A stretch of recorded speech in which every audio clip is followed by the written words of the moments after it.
여러분 안녕하십니까? 바디바이블 모문 말씀입니다. 굿셰퍼드 재단 이창호 장로입니다. 오늘 말씀은 창세기 43장 1절에서 2절입니다. 그 땅에 기근이 심하고 그들이 애굽에서 가져온 곡식을 다 먹음에 그 아버지가 그들에게 이르되 다시 가서 우리를 위하여 양식을 조금 사오라. 오늘 말씀은 새로움을 창조하는 능력입니다. 두 부류의 인생이 있습니다. 우리는 둘 중에 하나에 속합니다. 여러분은 어디에 속하는지 잘 들어보시기 바랍니다. 첫째는 문제를 만나게 되면 그 문제를 해결하기에 급급한 인생입니다. 예를 들어서 한 학생이 내일이 시험인데 성적이 떨어지면 어쩌냐고 걱정을 합니다. 이 걱정은 학생 앞에 찾아온 문제입니다. 걱정을 해결하기 위해서 시험 공부를 하게 되는 유형이죠. 다른 예로 만약 여러분이 요즘 취업난으로 청년 실업이 많다는 이야기를 듣고 취업이라는 문제를 만나게 되었다고 가정해 봅시다. 그러면 어떻게 해야 될까요? 취업을 해결하기 위해서 스펙을 쌓으려고 노력하게 될 것입니다. 이러한 예는 수도 없이 많습니다. 우리는 돈을 못 벌면 어떻게 살 수 있을까를 염려하여서 돈을 벌고 건강이 약해질까 두려워서 잘 먹고 운동을 하게 되죠. 다시 말해서 문제가 그 사람을 움직이게 하는 동력입니다. 문제 때문에 움직이는 인생, 대부분의 사람들은 여기에 속하죠. 두 번째는 새로운 것을 창조하는 인생입니다. 문제 때문에 행동하는 것이 아니라 자신의 목적을 가지고 방향을 찾습니다. 예컨대 어떤 사람이 자신의 목적을 이루기 위해서 무엇을 할 수 있을까를 고민합니다.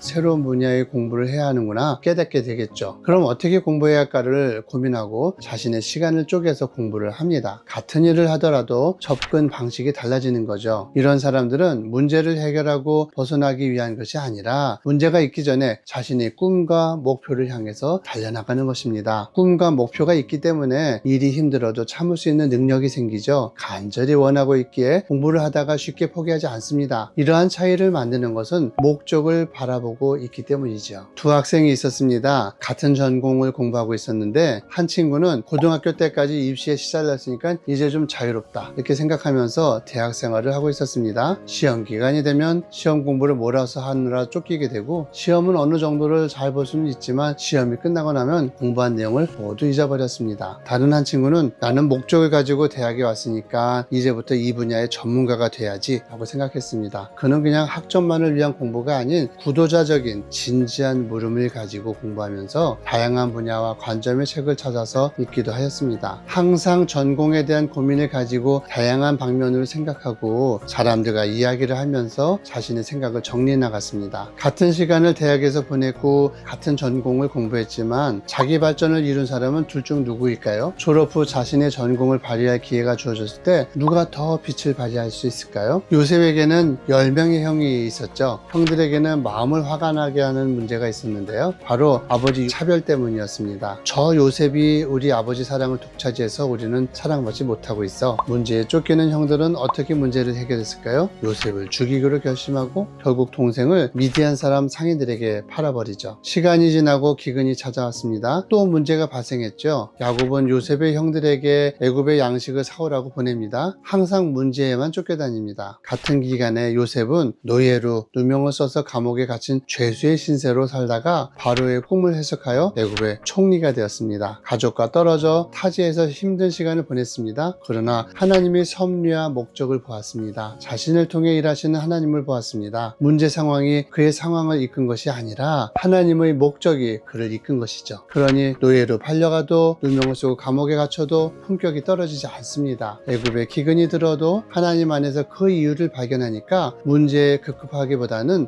지혜로운 방식으로 애굽의 총리 일을 돌보며 새로운 것을 창조해냈죠. 시련을 만나고 어려운 일을 당해도 대하기 힘든 사람을 만나고 핍박과 모함을 당해도 목적이 있는 사람은 그 역경을 자신의 목적에 기여할 밑거름으로 삼습니다. 그런 사람은 성장합니다. 새로움을 창조하는 일은 요셉처럼 인생이 커다란 일뿐 아니라 삶의 모든 순간에 적용될 수 있습니다. 가족이나 친구의 생일이 되었을 때 나도 선물을 받았으니 비슷한 선물을 대충 챙겨줘야지 하고 기본적인 축하를 하는 경우도 있습니다. 하지만 새로움을 창조하는 사람들은 부모님의 생신이 다가오기 전부터 부모님을 기쁘시게 할 수 있는 방법이 없을까 고민하고 있는 사람들입니다. 소중한 사람들을 어떻게 대해야 하는지를 알고 마음을 헤아리지요. 그런 사람들이 생일을 챙겨주면 비싼 선물이 아니어도 마음이 전해지고 가족 간의 정이 더욱 두터워집니다. 생일은 해결해야 할 상황이 아니라 상대방을 기쁘게 하려는 고민과 물음이 창조 창조적인 일들을 하게 하는 것입니다. 문제가 닥친 다음에 그 문제를 해결하는 사람에게는 창의력이 나오지 않습니다. 무언가 물음이 있고 필요가 있는 사람들은 무언가를 만들어내죠. 같은 일을 하고 같은 시간을 보내더라도 창의력은 비교할 수 없는 가치를 만들어내는 것입니다.